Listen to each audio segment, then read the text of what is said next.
ये स्लाइड्स वर shared before hand, ठीक है, और उसमें से हमारा डिस्कशन स्पेस फिजिक्स का हो रहा था। स्पेस फिजिक्स में basically we are expected to have many facts जो हमें याद करने हैं। तो हमने सिर्फ ये एंगल डिस्कस किया था कि भाई earth is tilted at 23.5 degrees right, and it basically spins anti-clockwise and light takes 500 seconds to reach almost Earth. And there were certain facts जो हमें याद करने थे कि जो रेडियस ऑफ द अर्थ है वो कितना है, ऑल दैट, ठीक है। अच्छा जी, यहाँ आते हैं। तो यहाँ पे क्या डिस्कस हो रहा है?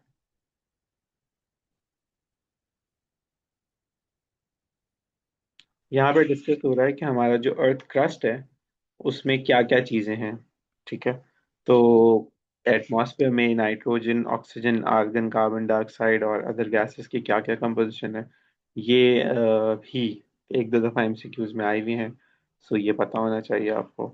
फिर हम ये बात करते हैं कि हमारा जो planet है that is host to us life, biological life, because इसकी कंडीशंस आफ्टरनून में, ठीक है। बाकी अर्थ की डेंसिटी वेंसिटी के अंदर हम नहीं जाते।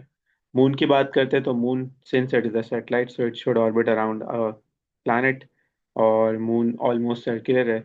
और मून का जो कंप्लीट फड्डा शुरू होने वाला है रमज़ान और ईद के लिए, दैट्स बेसिकली 28 डेज। ये भी हमें याद होना चाहिए, ठीक है भाई। मून रिवॉल्व इन लूनर एक्सिस, और उसका एक्सिस अर्थ के एक्सिस से डिफरेंट होता है, ठीक है। और इसमें ये वाली चीज़ बड़ी इंपॉर्टेंट है। अब ये किस तरह से हम ये कहते हैं कि देखें, इससे आप अर्थ में लोकेटेड है ना यहाँ पे, तो आप एट एनी गिवन टाइम, अगर आप यहाँ पे रहते हैं इधर, तो इस वक्त तो आपको मून दिखने वाला ही नहीं है, क्योंकि मून का ये वाला जो पार्ट है जो वाइट है, ये बेसिकली एलिमिनेटेड होगा क्योंकि सनलाइट यहाँ पे, राइट। और यहाँ पे डार्कर पार्ट होगा, तो ये मतलब जैसे 29th डे या 30th डे पे या 28th डे पे ये वाला सीन होता है कि आपको चांद नजर नहीं आ रहा होता। लेकिन once it starts to move, वो इस तरह से चला जाता है आगे, तो then you'll see a crescent moon, जो आप कहते हैं कि न्यू बॉर्न मून है। जियोग्राफिकल टर्म्स में कहते हैं बर्थ ऑफ द मून हो गई है, वापस आ गया मून। तो आपको ये इस तरह से क्रीसेंट मून दिख रहा होगा यहाँ पे, ठीक है। तो इफ यू लिव हियर या हियर, ठीक है, ये नजर आ रहा होगा आपको। सो ये डिस्कशन यहाँ पे हुआ हुआ है। इसमें वो बात ही कह रहे थे ऊपर कि भाई वो साइड वेज क्यों नजर आता है, मतलब ये साइड वेज के नजर आने का कि फुल मून आप देख नहीं सकते हो, क्योंकि मून आपको पूरा फेस ही नहीं करता है कभी भी। अब फॉर एग्जांपल आप ये कह सकते हैं कि सर यहाँ पे तो ऐसा नहीं है, यहाँ पे तो अगर हम लेट से इधर इधर रहते हैं तो इधर हमें तो पूरा नजर आना चाहिए, तो एक्चुअली इधर भी पूरा नहीं नजर आना चाहिए। सनलाइट जब इसे स्ट्राइक करेगी तो ये वाला जो रीजन है इसका, ये तो लाइट अप हो जाएगा, राइट। तो अब आपको जो पार्ट ऑफ द मून नजर आ रहा होगा वो सिर्फ ये वाला होगा, ये तो नहीं नजर आ रहा होगा ना स्टिल। तो स्टिल हाफ अ मून ही नजर आ रहा है आपको, तो आप कहोगे कि इस तरह का सीन है। तो ये एक दो दफा डायग्राम पूछी हुई है उन्होंने, तो ये भी आप देख सकते हो। यही डिटेल्स यहाँ मेंशन थी जो ऊपर आपने यहाँ पे देखी हैं। तो लेट्स रीड इट।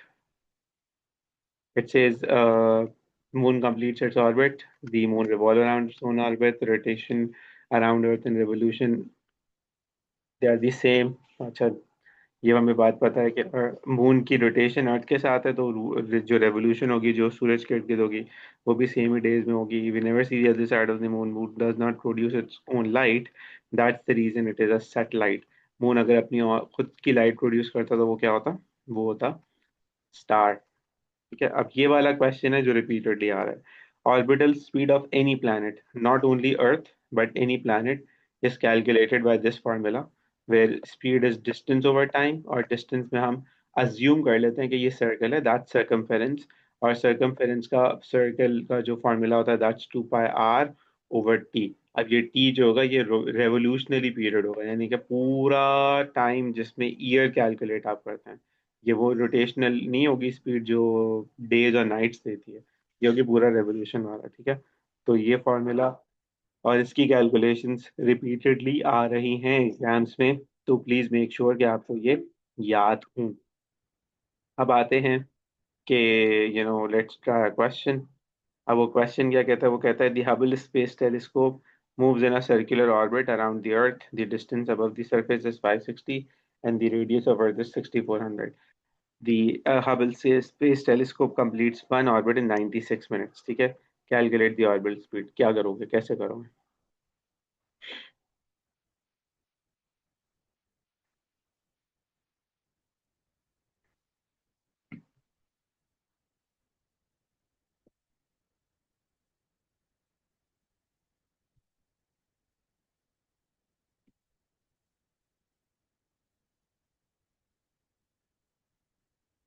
तो basically what you can do is you can use this formula, ठीक है, जो आपने ऊपर लिखा हुआ था, राइट। और आपको उसने टाइम भी दिया था। अब इसमें जो जो नई चीज़ है वो क्या है, वो कुछ भी नहीं है।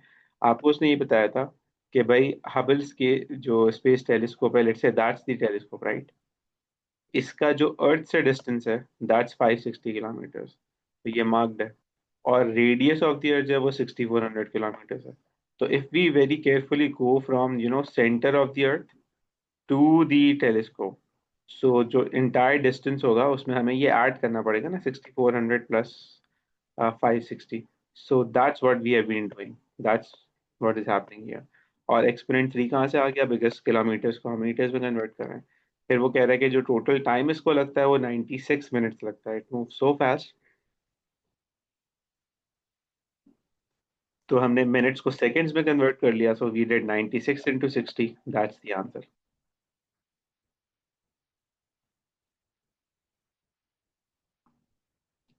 ठीक है भाई, ये बताओ, ये कैलकुलेशन बेटा क्लियर है?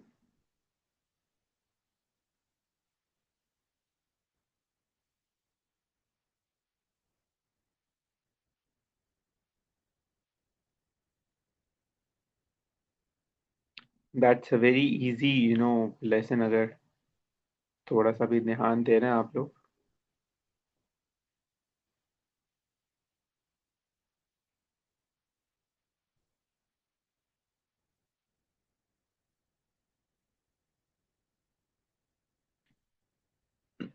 Nice, good, let's move ahead. Then अब हमारे पास जो हमारी यूनिवर्स आंटी है, वो यूनिवर्स आंटी बेसिकली, उसमें हमारे पास बहुत सारी गैलेक्सीज हैं। Galaxies, as we obtain through this Hubble's telescope, it could be barred spiral, irregular, spiral galaxy, peculiar, elliptical galaxies, lenticular galaxies. ये different types of galaxies हैं. So do we need to know the names? So नहीं, that's not part of this syllabus. ये सिर्फ ऐसे discussion हो रहा है कि गैलेक्सीज हमें जब हम हबल स्पेस टेलीस्कोप से देखते हैं तो इस डिजाइन में नजर आती हैं। तो इस तरह से हमने उनके नाम रखे हुए हैं, ठीक है। ये एक पार्ट हो गए। ये बस छोटी सी बात थी यहाँ पे जो आपसे डिस्कस करनी थी। अब थोड़ी सी हमें करनी है आपसे मुश्किल वाली बात। अब वो मुश्किल वाली बात क्या है, जो जिस गैलेक्सी की हम बात करना चाहते हैं ना, जिसमें हम रहते हैं, दैट्स एन एंड्रोमेडा गैलेक्सी। ये आ गई, ठीक है, ये बनी है एंड्रोमेडा गैलेक्सी।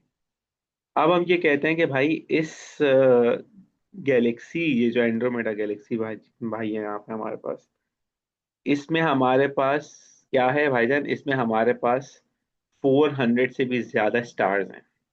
तो पहली चीज ये थी कि universe contains galaxies, galaxies they contain stars, ये पता होना चाहिए, that's very important. So universe had different galaxies. Some of the galaxies are named on your screen. And then we are part of Earth, humans. We are part of Andromeda. अगर आप में से कोई बच्चा आउटसाइड अर्थ रहता है तो दे can comment कि which part of the galaxy do they belong to.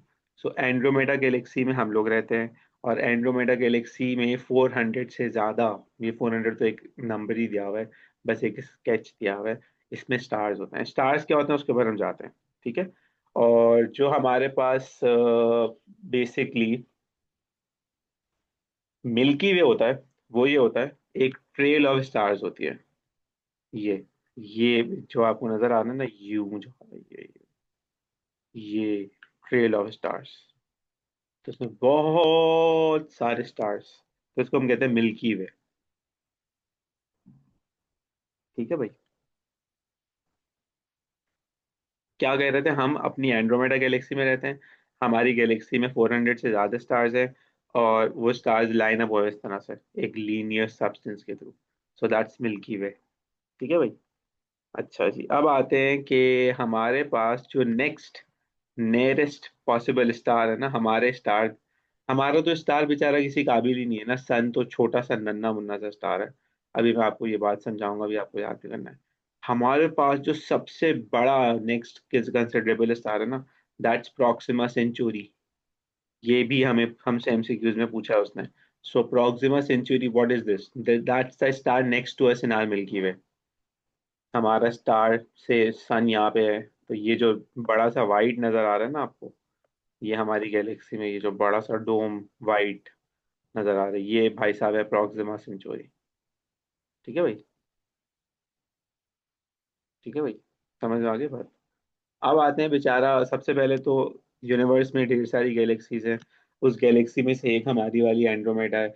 और हमारी वाली एंड्रोमेडा में जो 400 बिलियन स्टार्स हैं, वो बेसिकली बनाते हैं मिल्की वे। ठीक हो गई बात, यहाँ तक बात क्लियर हो गई। उसके बाद हमने ये कहा कि भाई हमारी जो स्टार्स में जो नेक्स्ट बड़े वाला कोई कंसिडरेबल स्टार है, दैट्स प्रॉक्सिमा सेंचुरी। ठीक है।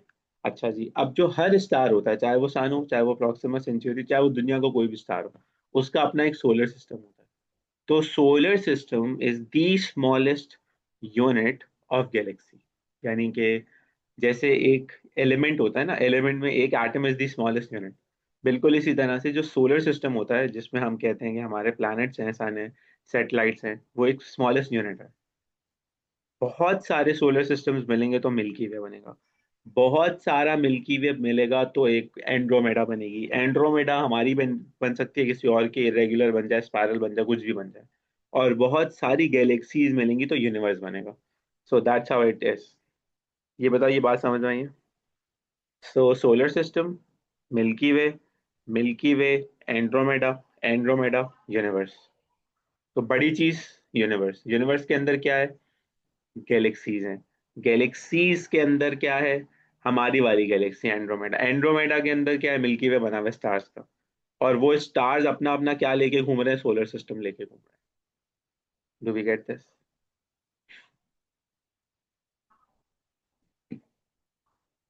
Do we get this? तुम लोग जाग रहे हो, सो रहे हो? चलो, एक तो आ गया मैं से। ठीक हो गई बात। अब आते हैं कि हमें क्या क्या पता होना चाहिए भाई हमारे सोलर सिस्टम में। जो सन भाई हैं, ठीक है, हमारा जो सोलर सिस्टम है उसमें सबसे पहले तो सन भाई हैं। सन भाई ने पूरे सोलर सिस्टम का तकरीबन 99% मास रखा हुआ है। बाकी सारे प्लैनेट्स का कंबाइंड टोटल है 1%, जिसमें अर्थ भी है, सब कुछ है। ठीक है ना।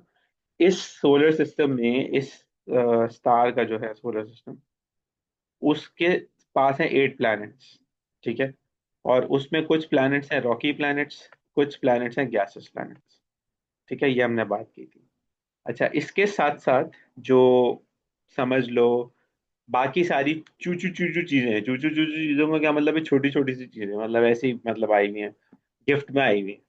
वो अभी आते हैं उसके ऊपर। तो हमारे सोलर सिस्टम का main constituent is sun. Sun contains 8 planets। Those 8 planets could be rocky. आपको रॉकी प्लैनेट ढूंढना है, आप जाओ जमीन को टच कर लो, बोलो अर्थ पे रहते रॉकी प्लैनेट। गैसेस प्लैनेट ढूंढना है तो भाई गैसेस प्लैनेट के लिए you have to go to Uranus, you have to go to Pluto, you have to go somewhere outside our solar system. ठीक है। हमारे प्लैनेट से आगे जाना पड़ेगा। नहीं, every solar system has different planets, या that is a very good question. दुनिया का जितने भी स्टार्स होते हैं ना, जैसे अभी मैंने आपको बताया था प्रॉक्सिमा सेंचुरी एक हमारा स्टार है, हमसे बड़ा, बहुत बड़ा स्टार है, उसका अपना सोलर सिस्टम होगा, उसके अपने प्लैनेट्स होंगे। तो बहुत सारे प्लैनेट्स हैं, बहुत बड़ी यूनिवर्स है, बहुत बड़े बहुत सारे एलियंस होंगे जिनके सीआई भी हो रहे होंगे। डिफरेंट डिफरेंट अर्थ होंगी ना, पैरेलल यूनिवर्स होगी, नॉन पैरेलल यूनिवर्स होगी, एंटी मैटर होगा, मैटर होगा, 10 चीजें होंगी। तो सीन इज वेरी एस्टॉनिशिंग। तो इसके साथ साथ जो चुटमुट की चीजें हैं, जो मैं कह रहा था, चू चू चू चू चीजें हैं, छोटी छोटी सी चीजें हैं, मजे मजे की चीजें हैं, अल्लाह ताला ने ऐसी रखी हुई हैं। They are dwarf planets, they are asteroids, they are comets, they could be satellites, जो हम बातें कर रहे थे। ठीक है ना। अच्छा, अब आते हैं what is the difference between a planet and a dwarf planet.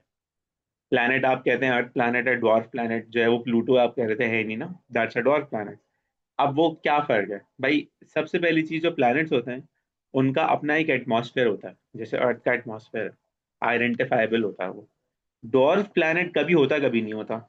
Dwarf planet का जो साइज होता है वो बहुत छोटा होता है, मास बहुत कम होता है, लेकिन ये परफेक्ट सर्कुलर होता है। जैसे earth is not perfect perfect circular, earth आप कहते हो कि एग शेप्ड है। जो डॉर्फ प्लैनेट्स होते हैं वो कंप्लीटली सर्कुलर होते हैं, क्योंकि मेन डिफरेंस अगर इनमें देखें हम, तो मेन डिफरेंस होता है इनमें ग्रेविटेशनल फील्ड्स का। अर्थ की ग्रेविटेशनल फील्ड या रॉकी प्लैनेट्स की जो ग्रेविटेशनल फील्ड होती है वो बहुत स्ट्रांग होती है। तो वो बहुत स्ट्रांग होती है तो उनका स्ट्रक्चर, उनका एटमॉस्फेयर बहुत सॉलिड होता है।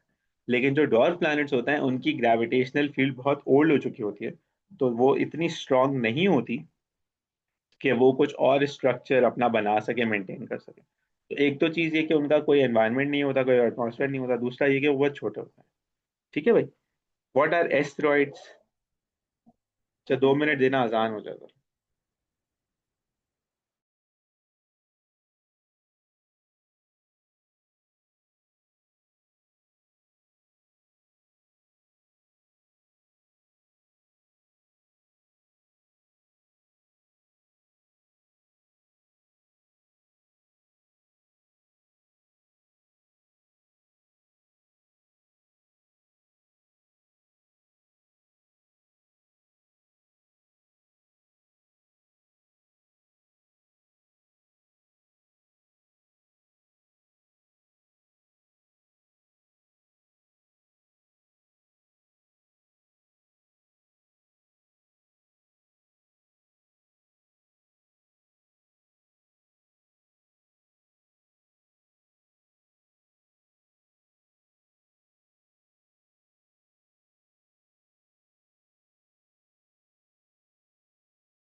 ओके भाई, हम रिज्यूम करते हैं।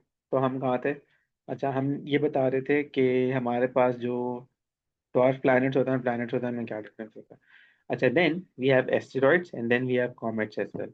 एस्टेरॉइड्स में और कॉमेट्स में क्या फर्क होता है? कि बताया किसी ने सुना?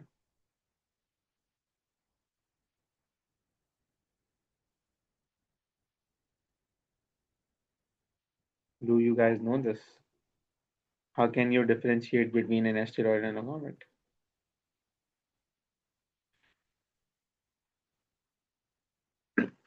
तो बेसिकली देखो, एस्टेरॉइड्स और कॉमेट्स दोनों ना स्पेस में फ्री फॉलिंग होता है, घूम फिर रहे होते हैं, मजे मजे कर रहे होते हैं। एस्टेरॉइड्स की कोई ट्रेल नहीं होती।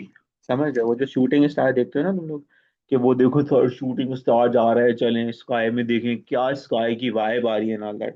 That's a comet. पहली चीज तो ये कि कोई वाइब नहीं होती, कॉमेट होता है वो, समझ में आई। दूसरी चीज ये कि एस्टेरॉइड्स और कॉमेट्स दोनों फ्रीली फॉलिंग घूम पे रहे होते हैं। अच्छा, कुछ एस्टेरॉइड्स तो बड़े होते हैं, बहुत बड़े होते हैं, और इनका कोई शेप नहीं होता। कुछ एस्टेरॉइड्स होते हैं कि अगर वो हमारी अर्थ को हिट करें तो दैट वुड बी आर्मागेडॉन, आर्मागेडॉन, खत्म, तबाही, खत्म। एस्टेरॉइड इतने बड़े भी हो सकते हैं। तो एस्टेरॉइड्स फ्री फ्लोटिंग मटेरियल्स होते हैं, जनरली रॉकी होते हैं, लेकिन कुछ बुक्स ये कहती हैं कि दे could be made of gold, magnesium, copper, silver. तो अगर आप कभी गोल्ड गोल्ड ढूंढने के लिए जा रहे हैं, तो basically all gold diggers are suppose to be on asteroids, ताकि वो वहां से गोल्ड निकाल के एक्सट्रैक्ट कर लेना। तो गोल्ड डिगर सारे एस्टेरॉइड्स में होने चाहिए। यूजुअली वो गलत प्लैनेट पे अर्थ पे बैठे हैं। तो ये हो गया एस्टेरॉइड्स की बात। कॉमेट्स की अगर हम बात करते हैं तो comets basically dust and ice का मिक्सचर होते हैं, और जब ये सन के पास से गुजरते हैं, तो क्योंकि सन की वजह से आइस मेल्ट होती है, तो दे प्रोड्यूस अ ट्रेल, जो आपको वो इमेज में नजर आ रहा है, देखो ट्रेल, कितना छोटा सा प्यारा सा नुन्नू सा जो है वो ट्रेल नजर आ रही है। That's basically melting ice and dust. तो दैट्स द मेजर डिफरेंस, ये आपको पता होना चाहिए। और कोई डेफिनेशन के रट्टे लगाने की कोई जरूरत नहीं है, डेफिनेशन कोई फिक्स होती भी नहीं है कि what is an asteroid and what is a comet. ठीक है भाई। तो ये हो गई बात, पार्ट वन कंप्लीट हो गया, जनरल इंट्रोडक्शन। अब आते हैं नेक्स्ट। तो ये तो हमने कल कर लिया था, मतलब सन होता है, उसके बाद मरकरी होता है, फिर ये सारे प्लैनेट्स की सीरीज बनी हुई है, ठीक है। तो इसमें कोई ऐसा डिस्कशन नहीं है, ये बातें भी हो गई हैं। और आपको ये बात याद रखने के लिए हम ये वाला सेंटेंस भी याद करवा सकते हैं कि my very excellent mother just served us noodles. आप इससे याद रख सकते हैं Mercury, Venus, Earth, Mars, Jupiter, Saturn, Uranus, Neptune, Pluto, ये याद करना है ऑर्डर, इसी ऑर्डर से ये याद होगा। ठीक है जी। और यहाँ लिखा हुआ है asteroids and comets also orbit around the sun, but their orbits are mostly more elliptical compared to planetary orbits। ये हम बात कर चुके हैं। Asteroids are also orbits in the form of group called asteroid belts. Asteroid belt lies between Jupiter and Mars, making a division between rocky and gaseous planet. तो there are two types of satellites, natural and artificial. I think all clear है। अच्छा, इसमें distinction की ये क्या बात कर रहा है? ये कह रहा है देखो जो आपके रॉकी प्लैनेट्स हैं ना, वो है मरकरी, वीनस, अर्थ, मार्स, ये रॉकी प्लैनेट्स हैं। इसके बाद we have an asteroid belt, और फिर जुपिटर, सैटर्न, यूरेनस, नेपट्टून, ये सारे गैसेस प्लैनेट्स हैं। ठीक है। तो एस्टेरॉइड बेल्ट, ये वाला फैक्ट मैं बताना, आई एम सॉरी भूल गया था। तो ये वाला डिस्कशन यहाँ पे हुआ हुआ है। ठीक है जी। उसके अलावा नेचुरल एंड आर्टिफिशियल सैटेलाइट्स, ये हमने देख लिया था अभी।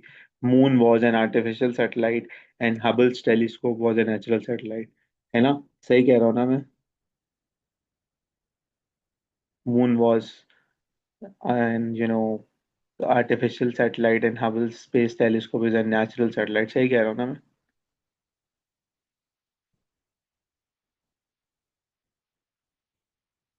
Hello people. भाई सही नहीं कह रहा, मैं गलत कह रहा हूँ। मून जो है वो नेचुरल सैटेलाइट होता है, आर्टिफिशियल नहीं होता। अल्लाह ताला ने बनाया मून, हमने नहीं बनाया। हबल स्पेस टेलीस्कोप हमने बनाया, वो आर्टिफिशियल सैटेलाइट है। तो आर्टिफिशियल सैटेलाइट सैटेलाइट वो होती है जो आर्टिफिशियली बनाई जाती है, मैन मेड होती है, ह्यूमन मेड होती है। सही है, समझ आई?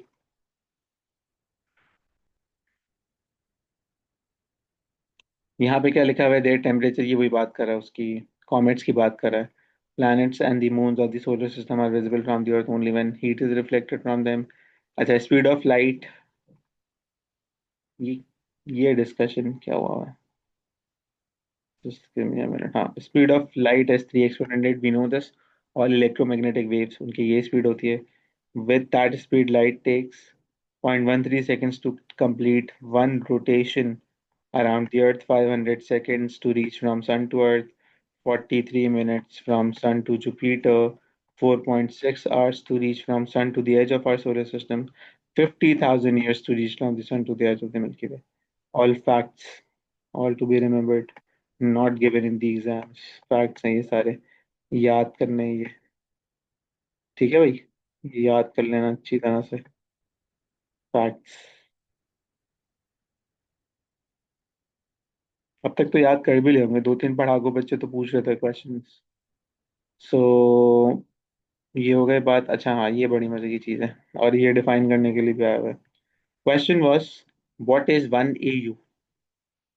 सो what is one AU? So one AU is the astronomical unit. ठीक है। So distance between the sun and the earth is 150 exponent 6 kilometre. ये तो बहुत बड़ा डिस्टेंस है। ठीक है भाई।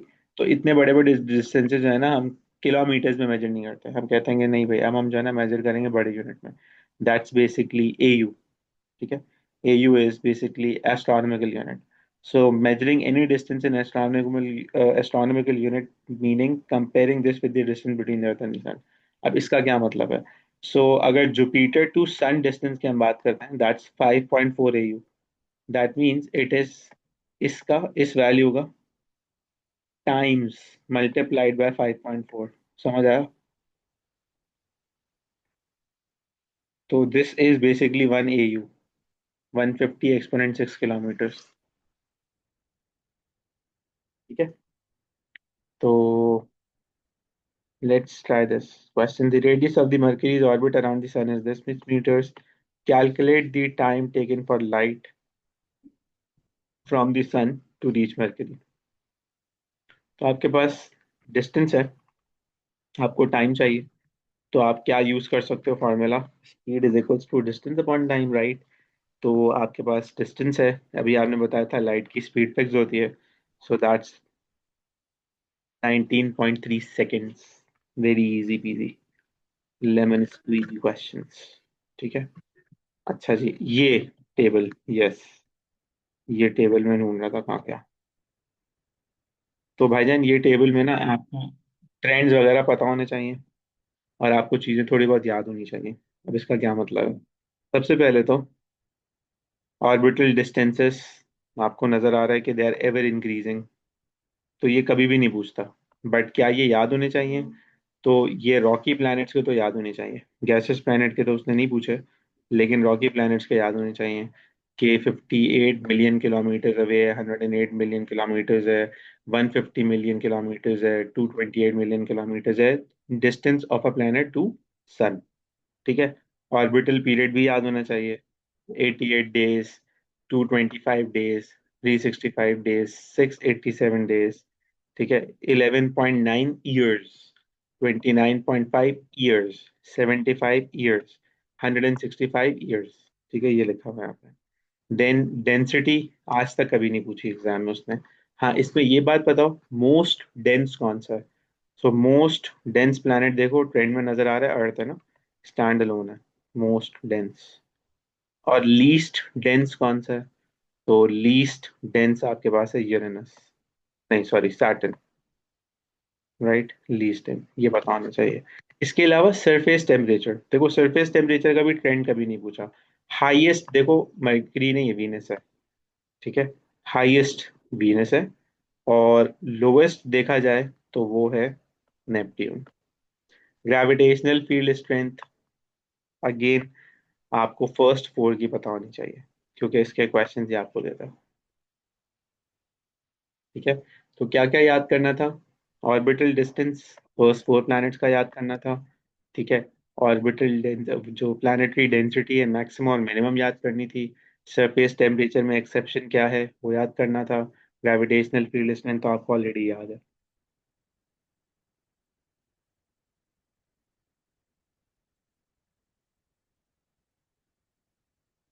तो अब यहाँ पे हम क्या बातें कर रहे हैं? हम ये कहते हैं कि भाई सरफेस टेम्परेचर बेसिकली उन्हीं प्लैनेट्स का ज्यादा होगा जो क्लोजर टू सन होंगे। Makes all the more reason, but जरूरी नहीं है हमेशा ऐसा हो। उसका रीजन ये होता है कि अगर हमारे पास एक ऐसा एनवायरनमेंट हो जो हीट को ट्रैप कर लेता है, तो वो वाला जो प्लैनेट होगा वो सबसे ज्यादा हॉटेस्ट होगा। इसकी एग्जांपल है वीनस, क्योंकि वीनस का जो एटमॉस्फेयर है वो डेंस है।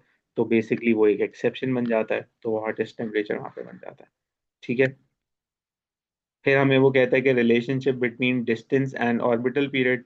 तो अगेन टेबल आपने देखा था, जितना जितना दूर जा रहे थे उतना उतना ऑर्बिटल जो डिस्टेंस है वो बढ़ रहा था। So it is simply directly proportional. Then वो कहता है relationship between distance from the sun and its density.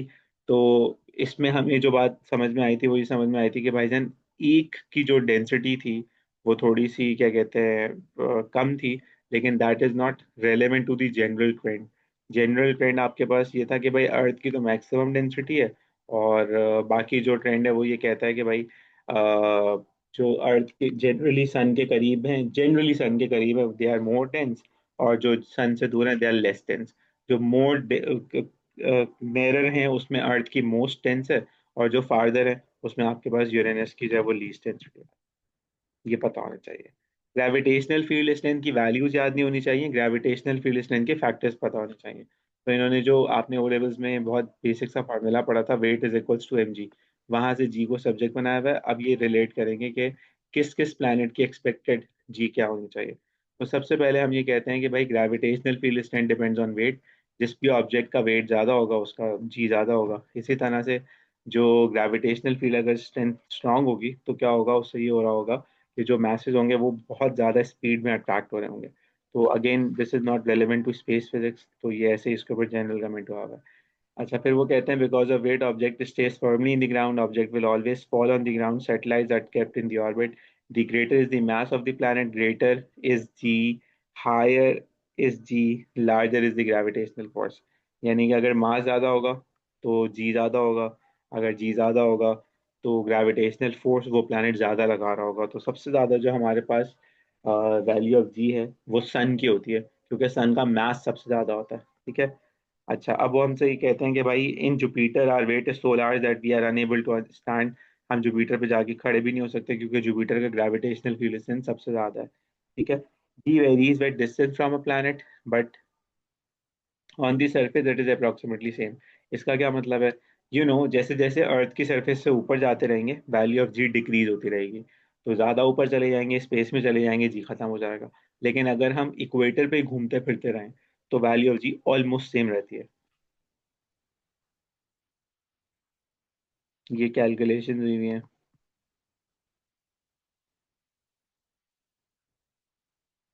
Centripetal force का डिस्कशन हुआ भाई ये। और सेंट्रीपिटल फोर्स हमें पता है हर उस ऑब्जेक्ट के ऊपर एक्ट करती है जो सर्कुलर मोशन में होता है। This is not again relevant to space physics, this is just review. और वो हमेशा 90 डिग्रीज के ऊपर एक्ट कर रही होती है। तो अगर आप इन एरोस को देखोगे, so this is the direction of velocity, that's the direction of centripetal force. ये बस जहन में रखना है आपने। अगर इसमें कोई डाउट है तो पूछ लो। सर्कुलर मोशन में हमेशा ये होता है कि जो ऑब्जेक्ट होता है वो सेंट्रीपिटल फोर्स की वजह से होता है। तो चाहे अगर आप अर्थ और सन की बात करते हैं तो earth is under the centripetal force of sun. अगर आप मून और अर्थ की बात करते हैं तो moon is under the centripetal force of earth. ये डिस्कशन यहाँ पे हुआ है।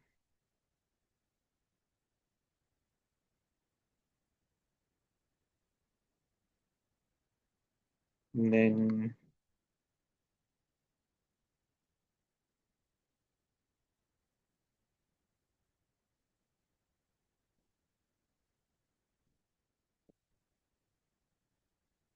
हाँ, ये एक्चुअल ऑर्बिट बना हुआ है हमारा, जो इलेप्टिकल ऑर्बिट होता है जो हम सन से दिखा रहे होते हैं। तो हम ये बात समझाना चाह रहे होते हैं कि सन एग्जैक्टली सेंटर में नहीं है। सन एक इलिप्स, इलिप्स इस शेप को कहते हैं, और इस शेप के दो इक्वी डिस्टेंट पॉइंट्स होते हैं जो इस शेप की ज्योमेट्री को बनाते हैं। जैसे आप सेंटर ऑफ द सर्कल की बात करते हैं तो डायमीटर से वो इक्वी डिस्टेंट होता है ना। इसी तरह से जो फोसाई ऑफ द इलिप्स होता है ना, फोकस ऑफ द इलिप्स होता है, वो बेसिकली पूरी शेप से इक्वी डिस्टेंट पे होता है। तो हर इलिप्स के दो फोसाई होते हैं, तो एक फोसाई पे हमारे पास सन एग्जिस्ट करता है। ठीक है। किसी एक रीजन पे, लेट्स से प्लैनेट अगर यहाँ पे चला जाएगा, इस साइड पे आ जाएगा, तो सन इस फोसाई पे चला जाएगा। ये डिस्कशन हो रहा है यहाँ पे। अगेन ये सिर्फ समझने के लिए, ये आपके सिलेबस से रिलेटेड नहीं है, तो इसका डिस्कशन हम नहीं करना चाहते आपसे। सिर्फ इलिप्टिकल पाथ है, ये पता आना चाहिए। अच्छा जी, अब वो क्या कह रहा है, सन के बारे में बातें कर रहा है। Sun lies at the centre of the solar system, sun is medium size star consisting mainly of hydrogen and helium. Sun radiates its energy in the form of infrared visible and ultraviolet radiations. ये आपको पता होना चाहिए। Stars are in wide range of sizes and colors, form objects emit infrared and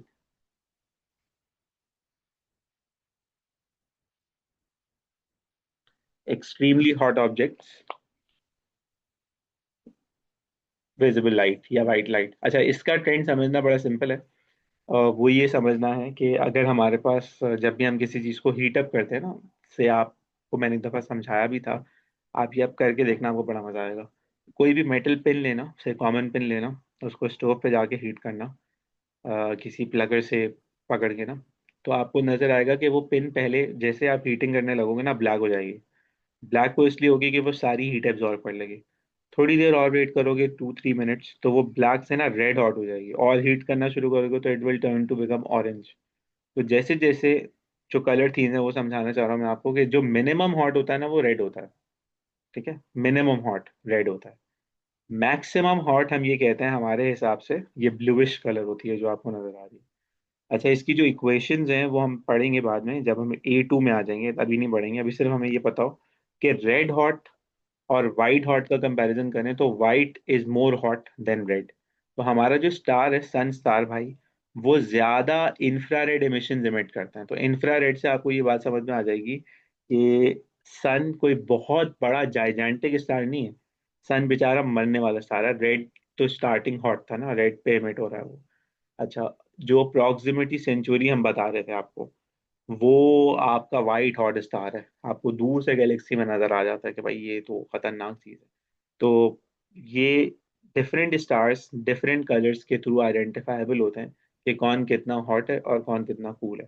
ठीक है, जो temperature यहाँ पे गिवन है वो कलर थीम के गिवन है, और ये केल्विन में गिवन है।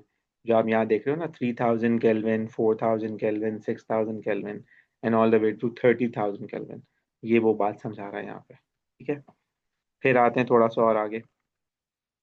वो ये कहते हैं कि कोई भी स्टार आप उठा लें जो स्टेबल होगा, जैसे सन है, वो बेसिकली एनर्जी क्रिएट कर रहा होगा थ्रू न्यूक्लियर फ्यूजन।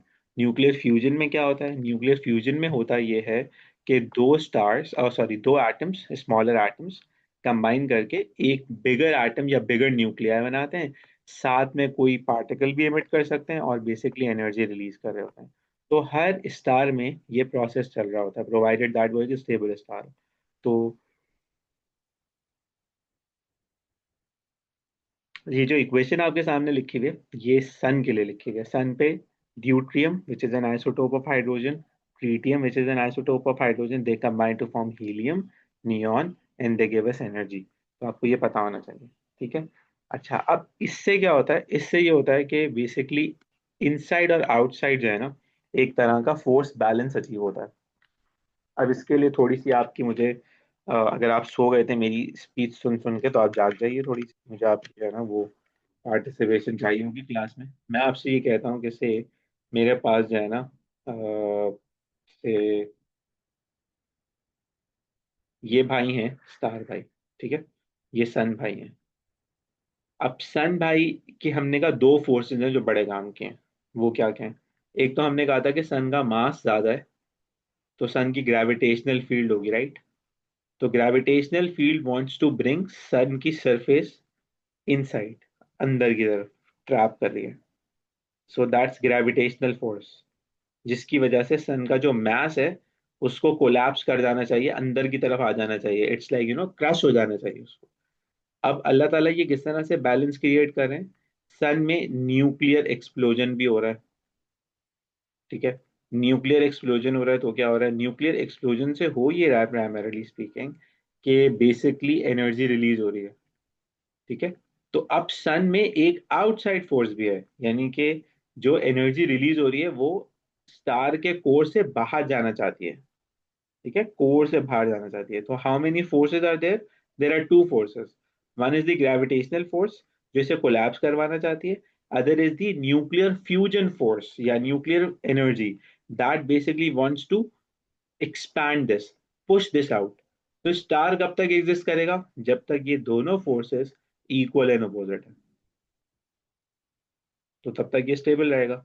लेकिन as we see, eventually towards the death, जो सबसे ज्यादा स्ट्रांग हो जाती है वो ग्रेविटेशनल फोर्स हो जाती है। फिर बेसिकली ये खत्म होना शुरू हो जाते हैं। लेकिन अभी हमारा जो सन है वो कहते हैं अपने इक्विलिब्रियम फेज में है। ये बताओ, ये बात समझ में आई थी?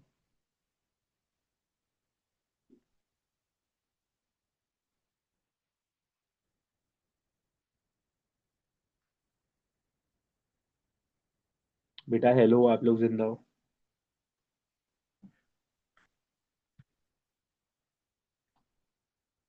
आप लोगों को बात समझ में आई थी?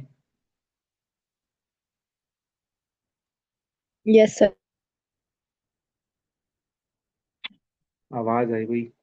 वाह भाई वाह, क्या बात है। अब ये आवाज इसलिए आई थी कि ये बच्चा कह रहा है कि वो जिंदा है, या ये आवाज इसलिए आई थी कि वो बच्चा कह रहा है कि उसको बात समझ में आई थी? ये कंफ्यूजन हो गई है। आ गई समझ सर। बात समझ में आ गई। अब ये हो सकता है कि वो बच्चा ये कह रहा है कि उसको ये सवाल समझ में आया था जिसमें ये पूछ रहा था कि बात समझ में आई थी या नहीं आई थी, हो सकता है वो इसलिए कह रहा हो। अच्छा ओके। अब आते हैं स्टार फॉर्मेशन। तो स्टार फॉर्मेशन में बेसिकली ये जो साइकिल राइट साइड पे चल रहा है ना, ये पता होना चाहिए आपको। ये बड़ा इंपॉर्टेंट एक साइकिल है, ठीक है। अब क्या मतलब है इस बात का? तो सबसे पहले we have a nebula. Nebula क्या होता है? एक डस्ट होती है, तभी उसकी कोई शेप नहीं बनी है आपको, ठीक है। अब ये जो डस्ट होती है ना, ये बेसिकली हाइड्रोजन गैस होती है और मिट्टी होती है, सैंड होती है। ये स्टार के लिए बेसिक बेसिक सब्सटेंस आप समझ लें, नेब्यूला। अब कितना बड़ा डस्ट क्लाउड है, ये आगे जाके हमें हेल्प करेगा कि ये जाइंट स्टार होना चाहिए या सुपर जाइंट होना चाहिए या बिल्कुल ही फारिग सा कोई स्टार होना चाहिए। तो स्टार फॉर्मेशन के फेजेस का रट्टा लगाना है आपने, तबीयत से ये याद करना है आपको। So we start up with nebula. What is nebula? It is basically a combination of hydrogen and dust. Hydrogen and dust को हम कहते हैं इंटरस्टेलर क्लाउड। एक मूवी भी थी, आपने देखी होगी शायद, इंटरस्टेलर। देखिए ना, मूवी देखी है ना इंटरस्टेलर? हाँ माशाल्लाह, मूवी सब बच्चों ने देखी होती है, कुछ समझ आए नहीं आए, कुछ पढ़ा हो नहीं, मूवी सब देखेंगे। Very good, good good job, very good. क्या होता है इंटरस्टेलर में? बताना जरा। इंटरस्टेलर में थैनोस होता है ना?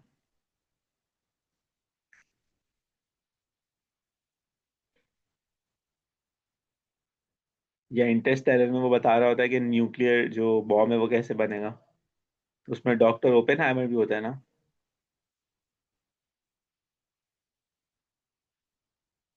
देखा, कुछ भी नहीं पता इन लोगों को। चलो खैर, वापस आते हैं।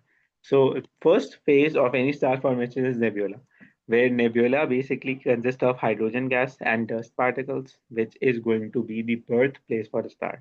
ठीक है।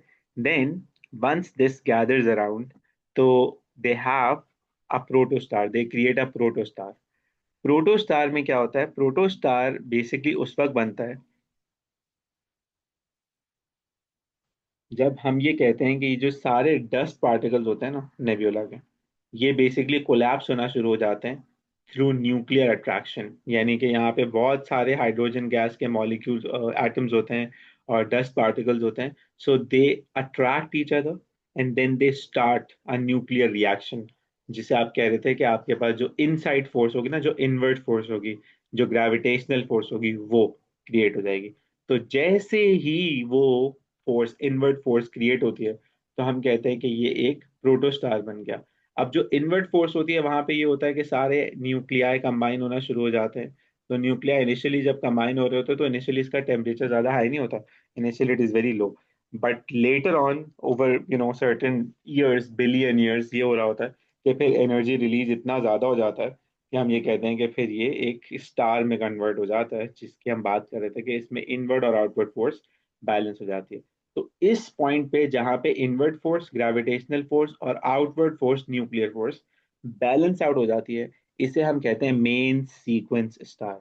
अच्छा, अब इनवर्ट फोर्स से क्या हो रहा होता है? इनवर्ट फोर्स से ये हो रहा होता है कि जो स्टार की डेंसिटी है ना, वो इंक्रीज हो रही होती है। स्टार की डेंसिटी क्यों इंक्रीज हो रही होती है? क्योंकि बहुत सारे न्यू न्यूक्लियाई बन रहे होते हैं और older nuclei are attracting and attracting and attracting. तो ये किसी भी स्टार के कोर में हो रहा होता है, जो मैं आपको समझा रहा था कि हमारे भी मैग्मा भाई में हो रहा होगा। So that's basically a protostar. फिर प्रोटोस्टार से हम जाते हैं अपने मेन सीक्वेंस स्टार की तरफ। तो मेन सीक्वेंस स्टार होता है एक एजिंग फैक्टर, जहाँ पे हमारा जो स्टार है ना वो स्टेबल हो जाता है। तो इसमें इनवर्ट फोर्स ऑफ ग्रेविटी और outward force of nuclear reaction, ये बैलेंस आउट हो जाते हैं। That's the main sequence star, ठीक है। और ये बात भी हो गई। Protostar, when becomes hot enough, nuclear fusion occurs. A hydrogen nuclei will form helium and release a seed. Once star initiates fusion, it is known as main sequence star. ये बात है मैंने आपसे कर ली। Inward force due to gravity is equal to the outward force, ये equilibrium में आ गया। After that, life cycle depends on the mass of the star। यानी कि अब इसका क्या मतलब है? अब देखो ये सारा सीक्वेंस हमारे पास यहाँ पे आ जाएगा कि सबसे पहले हमारे पास था नेब्यूला। ठीक है, नेब्यूला से प्रोटोस्टार, प्रोटोस्टार से मेन सीक्वेंस स्टार। अब मेन सीक्वेंस स्टार बनने तक बिलियंस ऑफ ईयर्स लग चुके हैं। ठीक है, तो अब हम ये कहते हैं कि हमारा जो जैसे सन है, बेटा तुम लोग जाग रहे हो, मैं यहाँ पे वैसे ब्रेक लगा सकता हूँ, लेकिन अगर तुम लोग जाग रहे हो तो, क्योंकि मुझे नहीं पता तुम लोग जाग रहे हो या नहीं जाग रहे।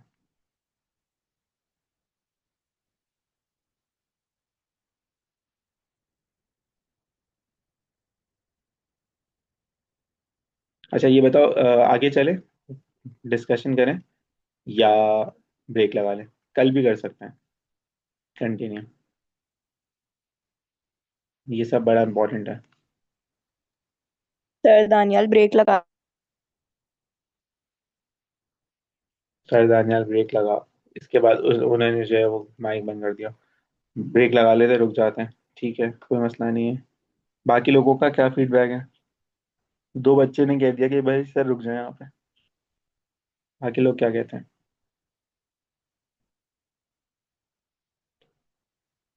भाई पढ़ाकू बच्ची ने भी कह दिया अब तो कि रुक जाते हैं। चले, विल स्टॉप हियर। आप एक काम ये करना कि आप यहाँ तक जो हमने पेज 16 तक कवर किया है, इसको रीड कर लेना। इसमें कोई भी बात आपको कंफ्यूजिंग लगे, नहीं समझ में आए, तो फिर आप मुझसे पूछ लेना। बाकी बातें फिर हम कोशिश करते हैं कल के दिन कर लेंगे। ठीक है, यहीं से रिज्यूम करेंगे और यही स्लाइड्स रिज्यूम करेंगे। इसमें क्वेश्चन पेपर भी है, मार्किंग स्कीम भी, आंसर्स भी हैं, वो भी करेंगे सर। तो हम यहाँ ब्रेक लगा लेते हैं। ठीक है, चलो, वापस।